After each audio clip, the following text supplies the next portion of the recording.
يا صباح الورد. ازاي اقدر اسيطر على توتري لما اتحط في موقف موتر جدا ومزعج جدا بالنسبة لي؟ اول حاجة مهمة نعملها اننا ما نردش بسرعة، ما تتسرعش في الرد عشان ما تغلطش. تاني حاجة، حاول تتنفس بهدوء مهما تكون الموقف. فكر وافتكر كده انا لازم اتنفس.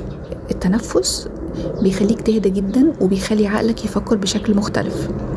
تالت حاجة، لو تقدر تمشي من المكان اللي موترك او من قدام الشخص اللي موترك اعمل كده، لان انت كل ما تطول الفترة اللي انت هترد فيها على اللي حصل ده هتبقى اهدى بكتير وهتقلل الانفعال.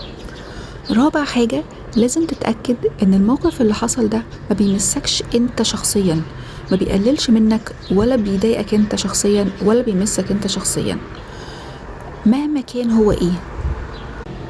موقف وعدى وخلاص ونقطة ومن أول السطر. شخص مش محترم وضايقني، نقطة ومن أول السطر. لكن أنت كشخص، أنت كطباع، أنت كبني آدم، محدش أبدا يقدر يمسك أنت شخصيا. ولو اتأكدنا من كده هنعدي الموقف أسرع وأبسط مما تتخيله.